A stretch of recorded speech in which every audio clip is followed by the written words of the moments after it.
And if one guy got up, the whole squad got up out of the foxhole. We'd lived together. We'd sweated together. We'd suffered together. We were one. But the price of glory was high. The 10th had been in combat in Italy for 114 days and had lost nearly 1,000 dead and nearly 4,000 wounded. That story is an important story that comes out of any kind of historical record of the war. It shouldn't be the glamour. It shouldn't be the ski troops. It should be the horror. And every division in Italy went through that. We were not the only ones. We didn't win the war single-handedly, and people have to understand that. We played a part, and we did our job, but there were others there that did as well or better, who haven't had the opportunity to express it. The Italian campaign was over, but even as they celebrated, the 10th had an uneasy feeling about the future. The war with Japan was still raging, and Washington wanted the mountain troops to be a part of it.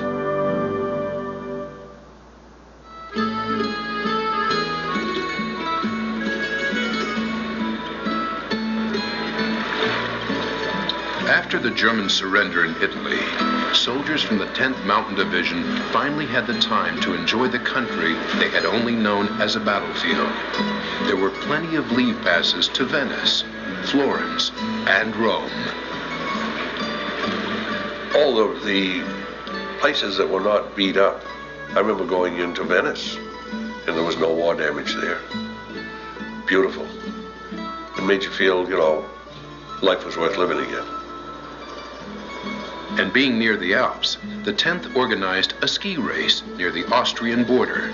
It was won by Sergeant Walter Prager, the Dartmouth ski coach, with his skis strapped to his army boots. But there was a shadow over the celebrations. The war in the Pacific was still raging, and the men feared the worst. Then we were informed a little later that, hey, we're going to put you guys on a ship, we're going to send you to Japan. That wasn't a good feeling. The men boarded troop ships bound for the U.S., not knowing how long they'd be home before shipping out to Asia. But by the time they arrived home, they got word that the 2 atomic bombs had forced Japan to surrender. We were due, if I remember correctly, to northern Honshu in the mountains on D+19. I went to the Japanese position and looked down, and I can tell you frankly, none of us would ever cross that beach. We'd all been dead. Like all returning soldiers, the men of the 10th were given a hero's welcome. And yet, the division was only weeks away from extinction. The Army had created the division for a specific wartime purpose. And now Washington believed it had outlived its usefulness. On November 30th, 1945, the 10th Mountain Division was deactivated. But the spirit of the 10th did not disappear. It was simply about to change shape. Division veterans returned to the mountains to create a wave of peacetime projects whose effects are still being felt today. Before the war, skiing had been a minor pastime. In the post-war years, however, it became a boom sport, largely because of the 10th.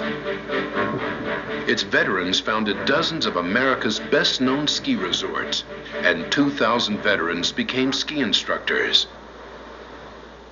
I didn't quite sit down and analyze the impact that we were going to make on a fledgling industry. I mean, it was just getting started. Not surprisingly, the movement was based in Colorado, where the 10th had done its training. The veterans began almost from scratch in a small town that they used to visit on their weekend passes from Camp Hale. It was little more than a mining ghost town, but it had beautiful ski slopes. Its name was Aspen. John Litchfield, seen here on the right, opened a ski school with other veterans, Friedel Pfeiffer and Percy Rideout. But they had to do a lot more than just teach. the first years we did menial tasks. We helped clear the mountain, which means axe. I stuck an axe into my foot, a double-bitted axe. We worked there.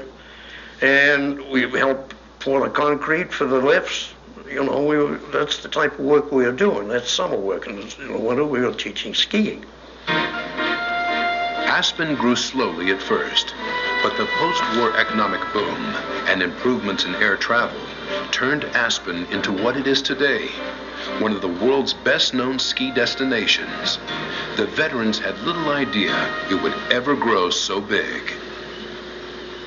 No, absolutely not. And in one sense, it's too bad it is that way now.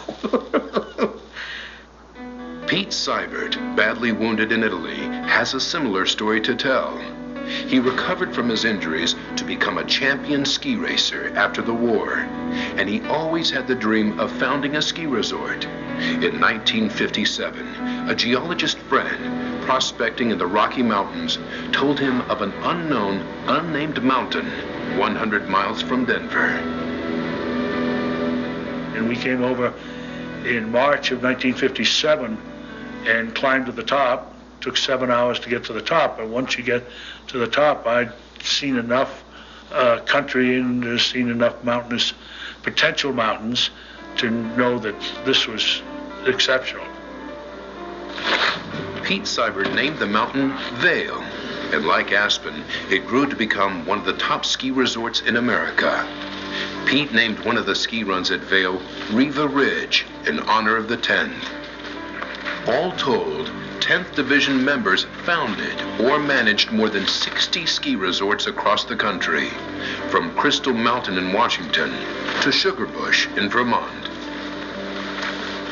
For other division veterans, the peacetime goal was not to develop the mountains, but to preserve them. David Brower, an intelligence officer in the Italian campaign, was horrified after the war to see how Europeans had overdeveloped the Alps. Back home, he dedicated himself to preserving the American wilderness, becoming the first executive director of the Sierra Club and founding Friends of the Earth. Since we're endangering the life force on the planet, we're all endangered, particularly our own species. We are an endangered species to the extent that a combination of things that we're doing in what we call civilization at this point are destroying our very life support system. And you can't live without it. And this point is a little hard to sell, but it needs to be sold. The alarms need to be sounded. Among his many crusades, the late David Brower led the fight to stop the damming of the Grand Canyon and helped create many national parks from Alaska to Cape Cod. He was once called the world's most powerful conservationist and was twice nominated for the Nobel Peace Prize. Apart from the work of its individual veterans, the division has worked as a group to bring the mountain experience to as many people as possible. The 10th Mountain Division Foundation has helped to create a wilderness trail high in the Colorado Rockies. It stretches 180 miles at altitudes around 11,000 feet. The 10th Foundation persuaded sponsors to build a string of huts along the route so that cross-country skiers would have somewhere to stop on their trek. We began to think in terms of a high mountain experience here with cabins as they do have in Europe. And the route goes completely from Aspen to Vail. Each cabin has to go through the Forest Service approval before it's built. The environmental process required today, all your utensils there, so you bring your sleeping bag and your food and everything else is there for you. They're very successful.